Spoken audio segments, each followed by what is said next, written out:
Bien, bonjour à toutes et à tous. Je suis ravi de vous accueillir dans cette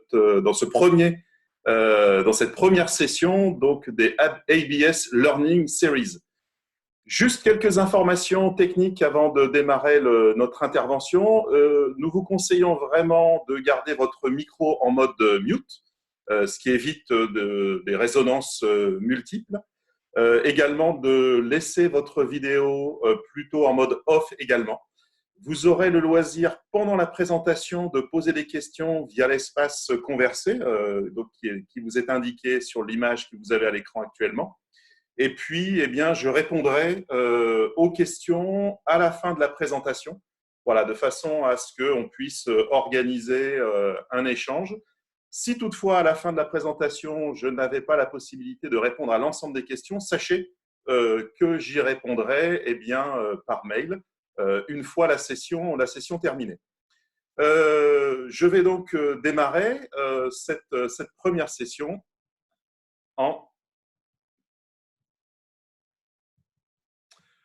des ABS Learning Series.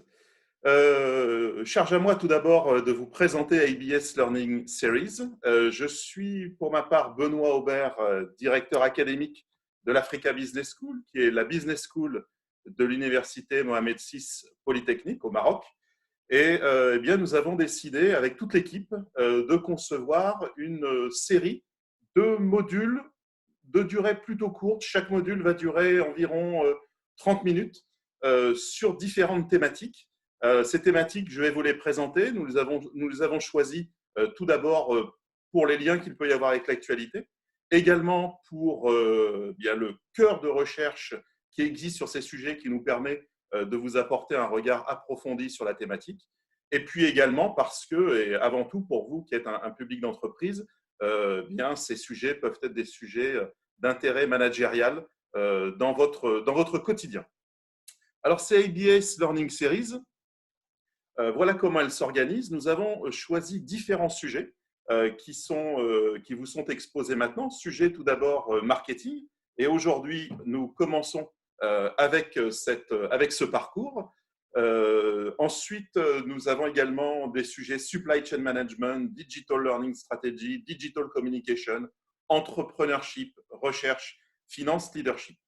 Alors, chacun de ces parcours va être composé de 4 à 5 modules de 30 minutes à peu près. Et puis, j'avais une petite demande, voilà, de 20 à 30 minutes. Et puis, bien entendu, vous aurez accès au calendrier de ces formations via notre site web. Et puis, notre équipe va également vous contacter pour vous présenter ces différents sujets, ainsi que le calendrier. Concernant la session marketing, le parcours marketing que j'ai le plaisir d'animer ce matin, je vais vous présenter les différentes thématiques que nous allons proposer. Alors, ces différentes thématiques, aujourd'hui, j'ai choisi de traiter d'un sujet qui est plutôt lié à l'actualité, qui fait référence à la nostalgie en marketing. Alors, pourquoi lié à l'actualité ? Parce que quand on est dans des périodes troublées, comme c'est le cas à l'évidence actuellement, très souvent, le sentiment de nostalgie va rejaillir chez les individus, les consommateurs. Et donc, je voulais simplement voir avec vous ce qu'était la nostalgie et puis comment elle était utilisée dans des démarches marketing. Ensuite, la semaine prochaine, le 8 avril, vous aurez une session sur la négociation avec les consommateurs qui sera en anglais.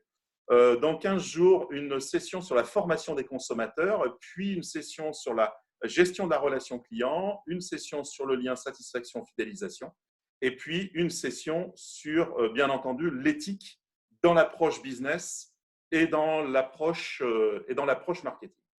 Alors, je souhaitais à ce stade, juste par curiosité, vous poser une petite question et donc je vais lancer un sondage. Voilà. Vous pouvez y répondre en cliquant sur la case de votre choix concernant vos degrés de connaissance en marketing. Ça, c'est important pour moi parce que ça me permet d'avoir une vue à peu près du profil de personnes que vous représentez. Voilà. Est-ce que vous êtes novice? Est-ce que vous avez des connaissances de base? Est-ce que vous avez un bon niveau? Est-ce que vous êtes un expert du marketing? Charge à vous d'y répondre. J'ai déjà 13 réponses sur les 25 participants. On est quasiment à la totalité de notre échantillon et je vais vous montrer les résultats, ce qui nous permettra bien de voir ensemble finalement quel public vous constituez en termes de marketing. Voilà, je mets fin au sondage maintenant et vous devez voir les résultats apparaître. Donc, eh bien, la grande majorité d'entre vous, vous avez des connaissances de base, quelques-uns êtes novices, un peu moins d'un quart, vous avez un bon niveau, et puis 5%, vous êtes des experts du marketing. Voilà, donc j'ai oublié de partager les résultats, ce que je fais maintenant. Voilà, vous les découvrez. Donc, connaissances de base novice, eh bien, vous êtes pour l'essentiel dans ces catégories. Et je ne vais pas oublier, bien entendu, les personnes qui ont un bon niveau pour traiter du sujet de la nostalgie en marketing. Alors, je vais démarrer maintenant sur ce sujet plus précisément, qui va constituer le cœur de notre présentation, la nostalgie en marketing et l'utilisation que l'on peut en faire dans les campagnes marketing, que ce soit dans le lancement de produits, que ce soit dans la communication. Pour cela, je vais couper ma vidéo afin que vous ayez accès plus largement à l'écran. Ce que je fais maintenant, je réapparaîtrai de temps en temps pour surveiller que vous êtes toujours là, bien évidemment. Voilà, j'ai coupé ma vidéo et je continue donc sur la présentation du ABS Learning Series Marketing Track, la nostalgie. Allons-y. Alors, pour cela, qu'est-ce que je vais vous proposer comme contenu? Tout d'abord, parler de nostalgie en marketing nécessite de revenir quelques instants sur les questions de marketing et de positionnement. Alors, notamment parce que dans l'assemblée, bien, vous êtes plutôt avec en majorité des gens qui avaient des bases en marketing ou novices. Donc, ces deux termes sont importants. Et puis, bien entendu, je viendrai à la nostalgie à proprement parler, en évoquant l'étymologie du mot nostalgie, les définitions et puis les applications dans le champ marketing, bien évidemment. La troisième partie sera consacrée aux principes de mise en œuvre dans une démarche marketing. Et puis, dans une quatrième partie, j'irai plutôt sur la conclusion et en répondant à vos questions. Alors, j'ai par moments quelques petites hésitations. C'est parce que des personnes nous rejoignent en cours de route. Il y a un pop-up qui apparaît sur mon écran, je clique. Donc, je vais essayer de maintenir malgré tout le déroulé de cette présentation. Commençons par la première thématique liée au marketing et au positionnement. Alors, le marketing, en fait, très difficile de résumer la démarche marketing en quelques secondes dans ce séminaire qui est consacré à la nostalgie. J'ai choisi une définition d'Éric Vernet, qui est un chercheur français qui résume selon moi assez bien l'esprit du marketing, ou en tout cas son objectif, qui est la conquête méthodique et permanente de marchés rentables qui implique la conception et la commercialisation d'un produit ou service conforme aux attentes des consommateurs visés. Dans cette définition, eh bien, il y a l'emphase qui est donnée sur la question de conception et puis de réponse aux attentes des consommateurs. Alors pour cela, il y a un thème qui est central en marketing, qui est le positionnement. Le positionnement, c'est l'action qui, dans la démarche marketing, consiste à construire l'identité d'une offre, c'est-à-dire l'identité d'un produit ou d'un service, de façon à ce qu'elle soit différenciée, cette identité, de celle des offres concurrentes. En d'autres termes, cela permet de créer un repère rapide, et si une personne, un consommateur, perçoit le positionnement, s'il le comprend, eh bien à ce moment-là, il pourra adhérer à l'offre. Sachez que 95% des échecs de nouveaux produits, et je parle notamment dans le domaine business to consumer, sont des échecs qui sont liés à des erreurs de positionnement. Positionnement pas clair, positionnement peu affirmé, non distinctif, incompréhensible. Voilà, on a à peu près toute la gamme. Alors, dans ce positionnement, bien entendu, l'objectif de la formalisation du positionnement, c'est ensuite ce que vous avez sur la droite de l'écran, de concevoir en fait l'offre produit. Et bien entendu, le produit, lui, il va répondre à des caractéristiques centrales. Un téléphone est fait pour téléphoner avant tout. Un smartphone est fait pour avoir différents usages, que ce soit à travers la data, que ce soit à travers la voix. Et autour de cette fonction centrale du produit, eh bien, on va ajouter des ingrédients qui sont des ingrédients de design, la conception du produit, de packaging, d'image, de niveau de prix. Et puis, bien entendu, le dernier cercle, le plus éloigné, c'est le cercle des services périphériques. Alors, pourquoi je fais cette digression avant de parler de nostalgie? Ben, c'est tout simplement parce que le positionnement va rejaillir sur les caractéristiques du produit et on va voir comment on met en œuvre la communication et la communication sur ces caractéristiques. Je vais vous montrer l'extrait d'une série télé qui s'appelle Mad Men, qui est une série américaine qui raconte sur 7 saisons et en 92 épisodes la vie d'une agence de communication dans les années 60 aux États-Unis. Et je vais vous montrer en fait un extrait de 2 minutes dans lequel vous allez comprendre la distinction que l'on peut faire entre un positionnement basé uniquement sur des caractéristiques objectives et un positionnement basé sur ce que le créatif dans le film va appeler quelque chose de plus subtil.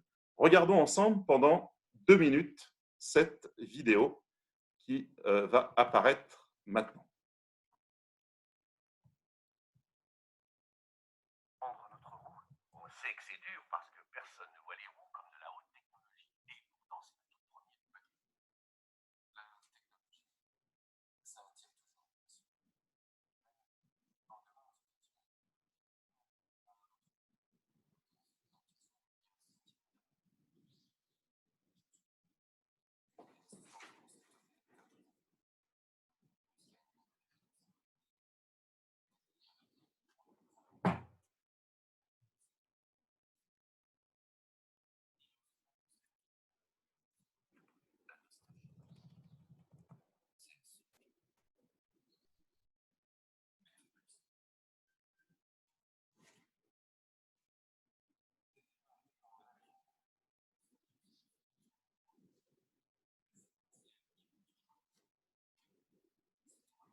Alors, on me dit que le son n'est pas forcément très clair, donc je vais vous commenter en fait ce qui se dit dans ce film. Et puis, à l'issue de la vidéoconférence, je vous enverrai l'extrait et vous pourrez le regarder à loisir.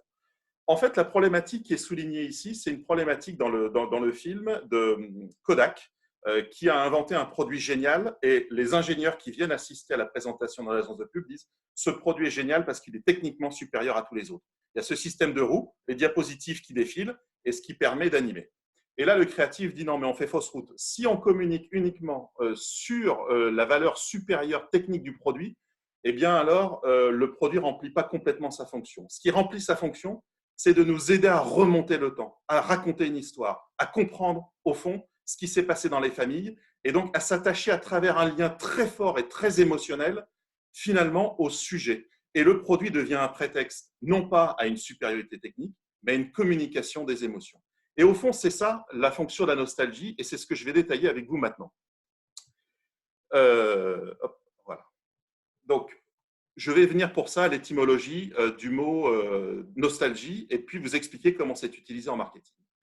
Nostalgie, en fait, c'est un terme qui n'est pas récent et dont la première conceptualisation a été faite dans le domaine de la médecine au XVIIe siècle par un chercheur, Hofer, suisse, qui s'était intéressé finalement à la perception qu'ont les militaires qui sont sur le terrain des opérations très loin de leur domicile, très loin de leur famille, très loin de la mère patrie, comme il l'explique.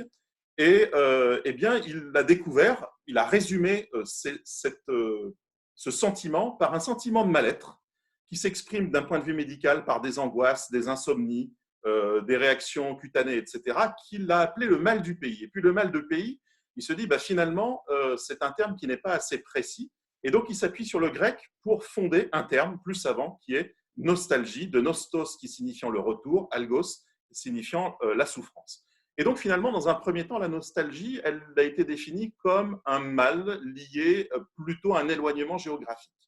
Si on bascule maintenant sur la droite du transparent, au XVIIIe siècle, eh bien, il y a eu une évolution sémantique qui a été faite où on ne s'intéresse plus à la distance, mais on s'intéresse à la relation au temps. Et la nostalgie devient finalement, est redéfinie comme un regret douloureux du passé. Et cette définition, elle est aujourd'hui, au fond, toujours d'actualité, elle est toujours prégnante. Si je vais en bas à gauche, au XXe siècle, eh bien, en fait, la psychologie s'est intéressée à ce concept de nostalgie.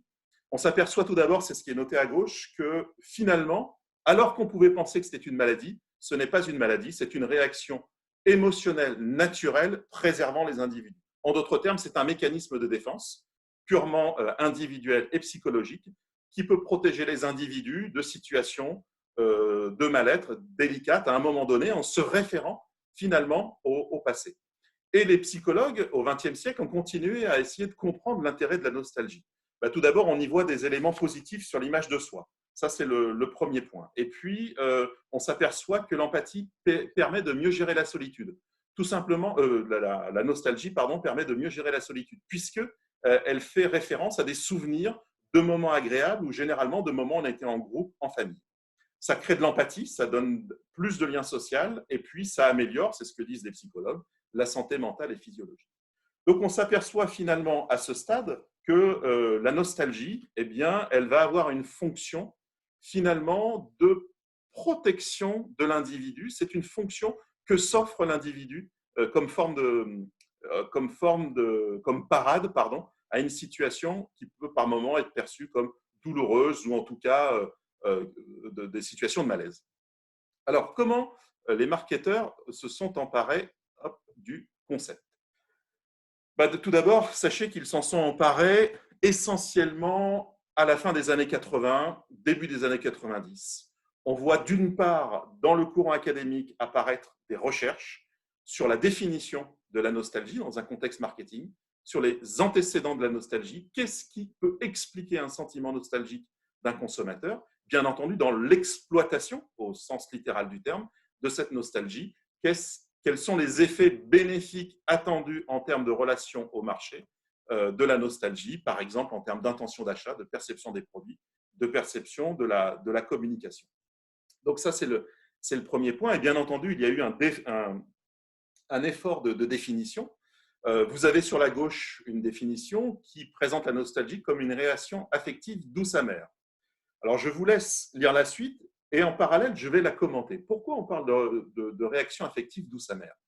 Eh bien, parce que c'est une émotion et c'est comme ça finalement que les marketeurs, d'ailleurs les psychologues aussi retiennent, synthétisent la nostalgie. C'est une émotion qui va générer tant des facteurs positifs ou qui intègre des facteurs positifs et des facteurs négatifs à la fois. Alors, par exemple, la nostalgie qui apporte de la joie, apporte de l'affection, de la gratitude, donne le souvenir d'un passé idéalisé. Et puis en même temps, elle est synonyme de manque, de tristesse, de désir, parfois même de sentiment de deuil, si on pousse l'élément très loin.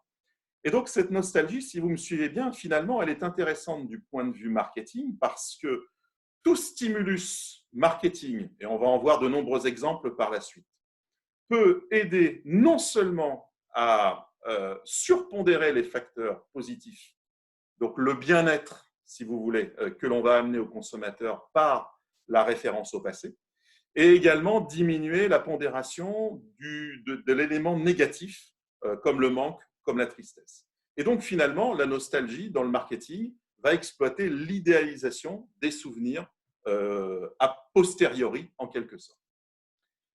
Bien entendu, il va falloir qu'on raisonne au niveau marketing sur le niveau de nostalgie qu'on essaie de viser. C'est ce qui vous est indiqué à droite sur l'écran. Vous avez trois types de nostalgie qui sont généralement reconnus. La nostalgie réelle, la nostalgie simulée et la nostalgie collective. La nostalgie réelle, c'est la nostalgie que l'on porte en chacun de nous. Donc, finalement, c'est fondé sur notre histoire. Alors, très souvent, on va faire référence à la nostalgie de l'enfance, par exemple. Le souvenir d'une chanson, le souvenir d'un film, d'un dessin animé, le souvenir de la vie avec les grands-parents, etc. Ça, ce sont des éléments que l'on intègre et qui peuvent être réexploités dans les campagnes marketing. Bien entendu, on a à côté la nostalgie simulée. Eh bien, la nostalgie simulée, en fait, elle fait référence pour un individu, un consommateur, à un passé qu'on n'a pas connu, mais que l'on nous a transmis à travers des récits. Donc, c'est l'idée de simulation, c'est-à-dire qu'on va perceptuellement vous évoquer un univers qui vous parle. Et je vais vous donner des exemples dans quelques instants. Et puis, la nostalgie collective, elle est symbolique. Elle est symbolique d'une culture, d'une nation. Donc, elle fait référence à des éléments très forts, comme la nostalgie liée aux habitudes culinaires, la nostalgie liée aux fêtes, aux rites, etc. Pour la nostalgie réelle, pas vraiment d'exemple à vous présenter, chacun la porte en soi. Je vais vous présenter quelques exemples de nostalgie simulée. Tiens, je vous ai montré tout à l'heure, par exemple, Mad Men. Alors, désolé, le petit problème de son est apparu, mais vous verrez la vidéo un peu plus tard. Maintenant, je ne parle plus de Mad Men pour sa démonstration de nostalgie, mais Mad Men comme une série qui, se positionnant dans l'univers des entreprises, dans les années 60, aux États-Unis, à New York, etc., en fait, exploite un sentiment de nostalgie sur ce qu'étaient les années 60. Et voilà, typiquement, une période d'une vie fait référence à des codes culturels et eh bien, nous allons utiliser ces codes pour exploiter la nostalgie. Et on est probablement beaucoup à ne pas avoir connu les années 20, les années 30, les années 50, 60, et pour autant avoir un vrai sentiment idéalisé de ce que pouvait être cette période. Tiens, d'ailleurs, pour la petite anecdote, Don Draper, le créatif dans Mad Men, parle de nostalgie comme un concept à exploiter en marketing. On est dans les années 60. Sachez que la nostalgie n'existait pas à cette époque. Le discours produit était beaucoup plus franc, direct et beaucoup moins subtil, pour reprendre un des termes qu'il emploie.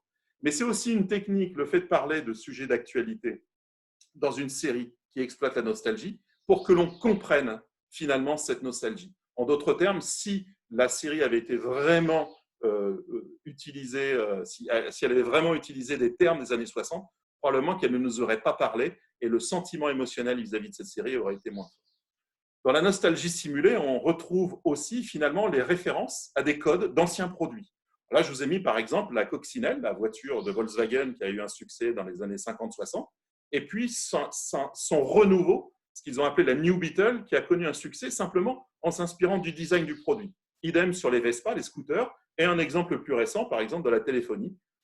On a eu dans les années 90 le Nokia 3310, il est ressorti il y a 2 ans. Vous voyez, même design, même forme. Simplement, on essaie de rappeler un souvenir heureux du premier téléphone et de travailler sur cette mécanique. De la même façon, Coca, dernier exemple, a réutilisé beaucoup de symboles des années 60, a même ressorti à la fin des années 90 le packaging des années 20 et a multiplié ses ventes par 2 juste sur cette opération pour vous donner la force que représente la nostalgie dans sa capacité à évoquer, à créer une implication, un attachement à la marque. La nostalgie collective, elle fait référence aux notions, comme je l'ai dit, aux notions de nation, de culture.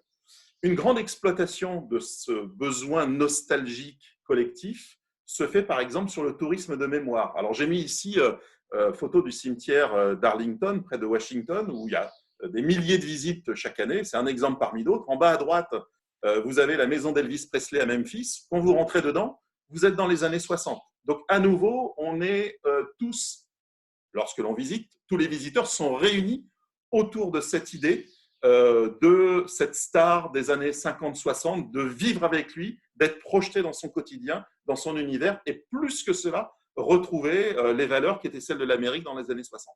Donc, vraiment, on exploite aussi ce sentiment. Dernier exemple, j'ai mis un parc d'attractions, qui est un parc français moins connu que Disney ou les autres, qui s'appelle le Puy du Fou et qui est pourtant un des plus fréquentés, simplement parce qu'il exploite l'histoire et il recrée des situations historiques. Tiens, à ce stade, je voulais vous poser 2 petites questions et je vais revenir sur mes sondages. Si je peux accéder à la 2e question, pardon, sinon je vais passer, c'est pas très grave. Peu importe, le système ne fonctionne pas. Je voulais simplement avoir votre avis, peut-être vous pouvez y répondre dans l'espace conversé, finalement sur est-ce que selon vous la période actuelle, qui est celle du Covid-19, ce drame que l'on est en train de partager, bien, va générer finalement un sentiment nostalgique. C'est intéressant de le remarquer. En tout cas, de se poser la question et de voir comment les choses vont évoluer.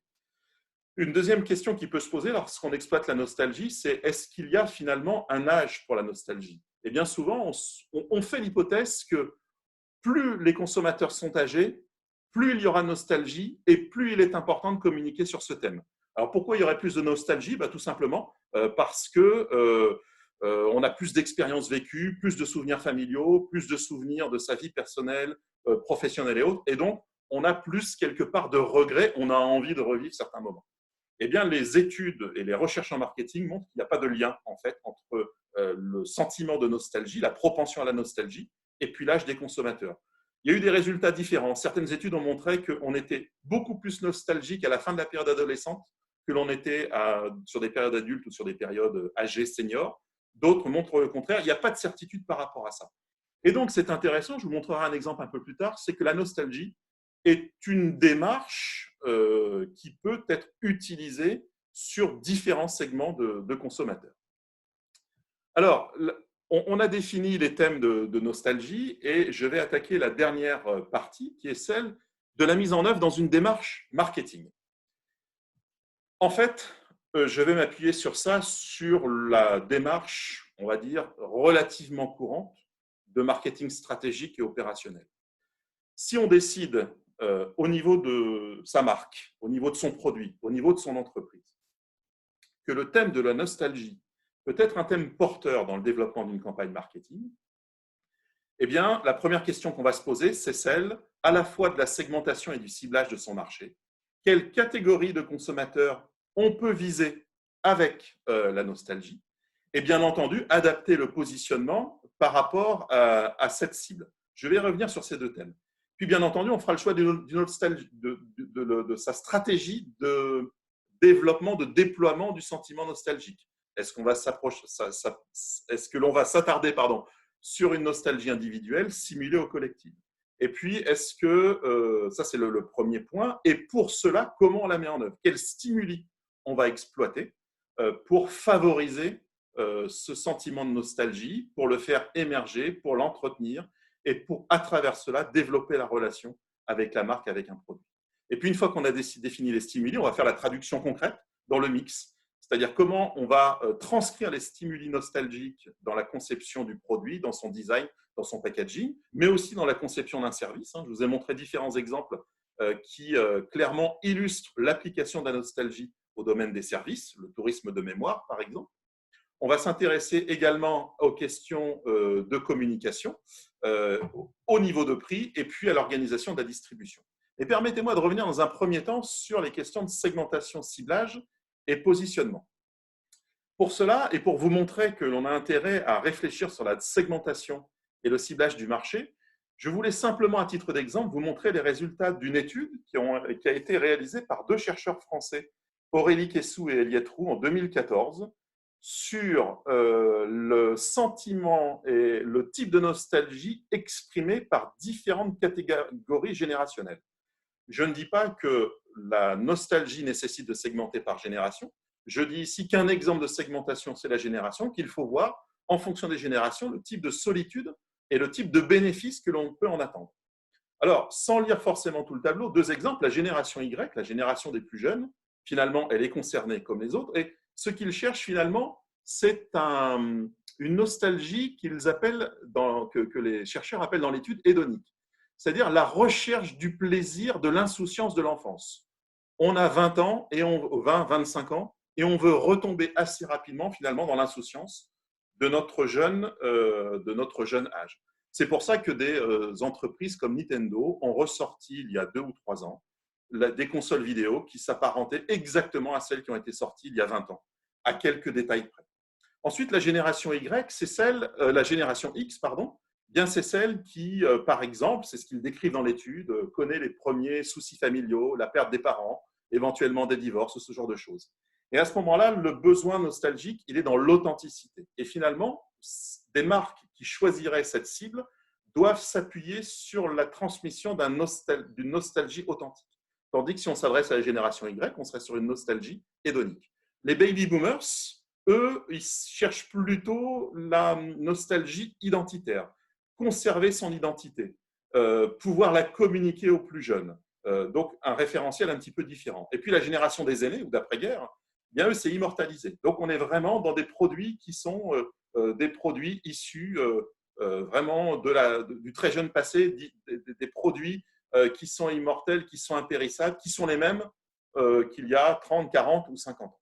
Voilà, c'est juste cet exemple pour vous montrer que la première étape dans la mise en place d'un marketing nostalgique, c'est la réflexion sur vos cibles de consommateurs et la façon dont elles envisagent la nostalgie et comment on peut l'exprimer.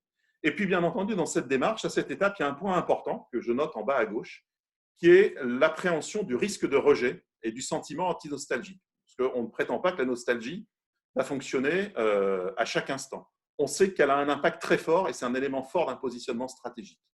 Pour autant, on s'aperçoit que des catégories peuvent rejeter certaines offres, certaines démarches nostalgiques. Par exemple, il y a une société d'assurance qui avait fait des publicités pour la génération Y en leur montrant qu'il était important dès le plus jeune âge d'adhérer à des assurances-vie. Et pour ça, ils avaient mis en place un film publicitaire. On voyait le fil de la vie se dérouler. On passe du très jeune âge au stade grand-père. Et en fait, il y a eu un rejet de cette campagne de communication parce qu'il était inconcevable pour les personnes, la jeune génération Y, de se voir projeter déjà dans un futur qui est celui de la fin de vie. C'était vraiment inconcevable. Donc là, il y a eu vraiment une erreur dans la communication qui a été faite par rapport à la compréhension de la cible. Donc ça, c'est la première étape, segmentation, ciblage et puis le positionnement. Et on va passer maintenant sur la deuxième, c'est travailler sur les stimuli. Donc on sait qu'on a défini sa cible, on va adapter on a choisi de communiquer sur la nostalgie, on va faire le choix de la nostalgie individuelle, simulée, collective, et pour ça, on va réfléchir aux stimuli. Alors les stimuli, il y en a deux catégories, certains sont endogènes, d'autres exogènes. Endogènes, c'est vraiment propre à l'individu. Des sensations auditives, visuelles, olfactives, gustatives.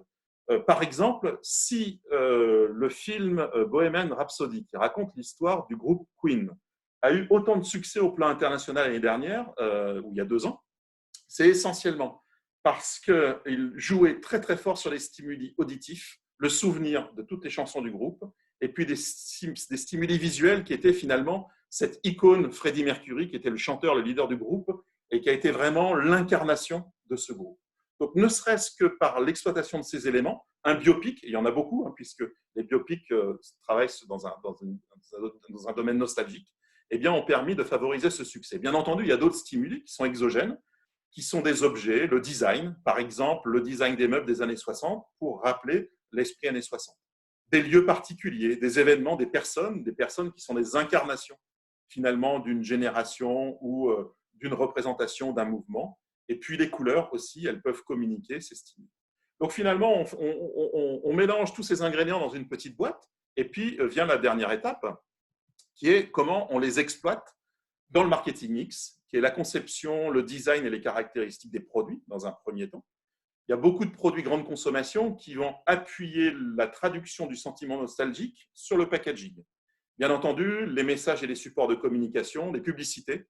On regardait avec l'équipe pour préparer cette intervention la publicité de l'huile cristal de Le Sieur, qui est connue au Maroc, et qui communique très très fortement sur la cuisine de l'ancien temps.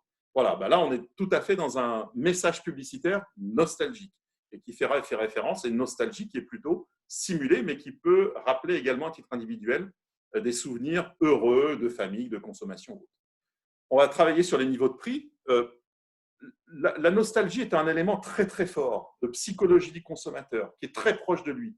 On est quasiment à un sentiment équivalent à celui de l'amour dans un autre registre, que parfois l'exploitation de la communication nostalgique ou de la mise en œuvre nostalgique va pouvoir justifier sans trop de difficultés des prix un peu supérieurs au prix des concurrents du marché. Et puis bien entendu, les circuits de distribution, on va aussi essayer de les adapter. Dans ce marketing mix, il y a finalement, quand je combine tous les éléments, il y a 3 grandes catégories qui peuvent exister. Il y a le mix marketing nostalgique, d'héritage ou de revitalisation. Alors, 3 termes un petit peu différents pour évoquer des choses qui sont finalement assez adjacentes, mais que je vais vous présenter rapidement. Le marketing mix qui serait basé sur la nostalgie, c'est très simple. On ne touche à rien, on garde le produit tel qu'il était au départ, que ce soit dans sa conception ou dans son packaging. Alors là, j'ai pris un exemple très basique, celui de la levure chimique, mais vous pouvez voir que le packaging au moment de la création et le packaging actuel a très peu évolué, et le produit qui est un produit basique a lui aussi peu évolué. Donc ça, c'est finalement, à la rigueur, pas d'effort. Le seul vrai grand danger dans cette approche, c'est celui de la gestion du cycle de vie du produit, avec des risques de déclin rapide si l'image se ternit un peu, si elle vieillit, si elle ne répond plus aux aspirations. C'est pour ça que on est plutôt aujourd'hui dans des stratégies d'héritage, c'est-à-dire que la combinaison communication, conception produit ou service, distribution, etc., amène plutôt à créer des produits nouveaux, mais d'apparence ancienne. En d'autres termes, ce sont des produits qui ont une modernité. Tout à l'heure, je montrais les voitures comme la New Beetle, qui est la Volkswagen coccinelle remise au goût du jour. Bien entendu, le moteur a changé, les caractéristiques techniques ont changé, mais c'est plus l'esprit qu'on essaie de faire revivre. Et l'ensemble technologique du produit n'est qu'un support par rapport à ça. Et puis, je vous ai mis ici 3 exemples qui sont assez amusants. Briochin, c'est une société qui, finalement, aujourd'hui, notamment en France, mais en Europe aussi, prend des parts de marché considérables en communiquant sur, on va dire, l'authenticité des produits, sur leur ancienneté. Et vous avez d'autres exemples. J'ai mis des chips et puis une cire des antiquaires. Vous voyez, là, on a tous les codes. Star Wax, par exemple, vous avez les codes de pop culture ou code années 60 aux États-Unis. Dernier point, la stratégie d'héritage, elle se retrouve aussi dans la conception des points de vente. J'ai mis par exemple ici une photo d'une chaîne de commercialisation de gâteaux qui s'appelle la Cure Gourmande. Et vous avez tous les stimuli, tous les symptômes de la tradition, dans l'ameublement, dans le choix des couleurs, dans l'organisation du magasin, de la porte d'entrée. En fait, tout a été scénarisé pour donner ce sentiment d'ancienneté, de produits faits maison, de produits de qualité, et puis de la boutique qu'on aurait sans doute trouvé, en tout cas tel qu'on l'imagine, puisqu'on n'a pas de certitude par rapport à ça, dans les années 50, 60 ou peut-être même préalable 30 ou 40.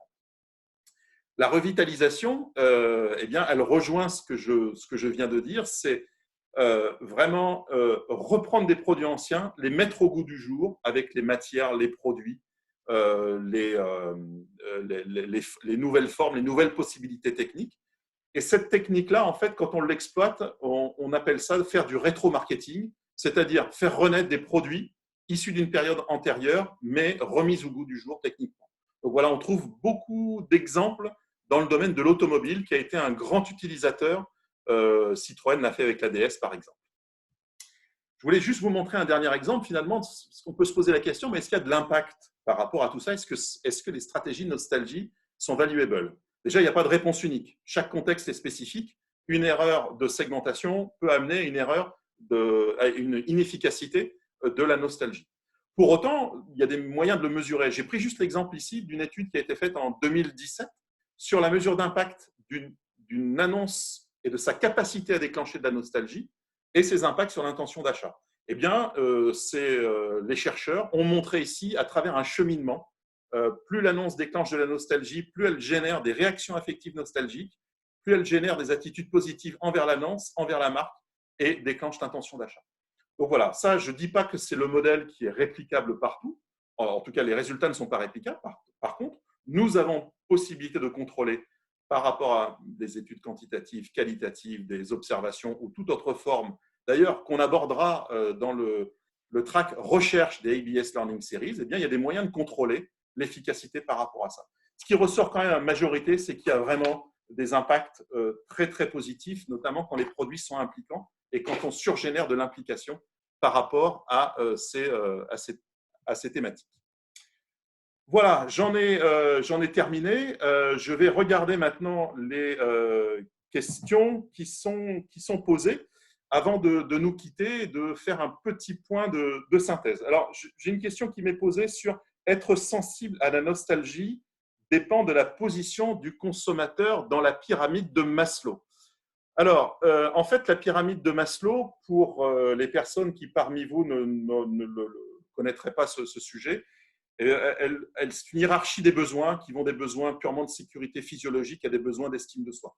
Ben, moi, je pense très sincèrement, et des exemples l'ont montré dans la présentation, qu'en fait, cette exploitation, cette approche de la nostalgie, elle peut, à différents cycles de vie, répondre à différents besoins.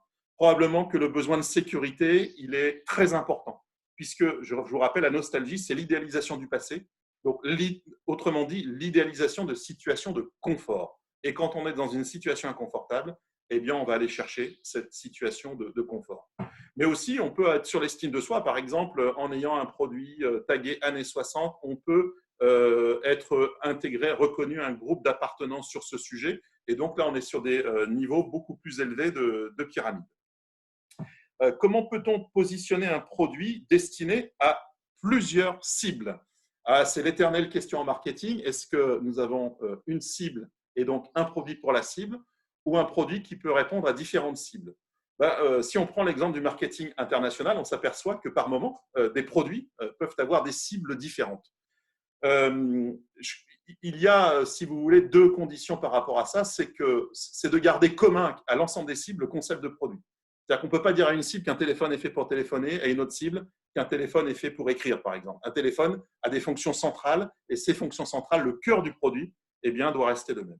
Et ensuite, on peut l'habiller d'arguments qui sont un petit peu différents, mais qui doivent être congruents. C'est-à-dire qu'il ne peut pas y avoir non plus d'écarts phénoménaux ou importants entre ces différentes cibles sur le positionnement du produit. Je vérifie l'existence d'autres questions dans la conversation. Non, pas de questions par rapport à cette thématique. Donc, il me reste 3 points à vous communiquer avant de clore cette session. La première, tout d'abord, vous remercier avant tout d'avoir participé à cette première session. C'est une expérience pour nous, donc vous avez vu que par moment, j'ai un tout petit peu tâtonné sur différents points, des points de vigilance technique ou des points de vigilance sur l'ergonomie du système.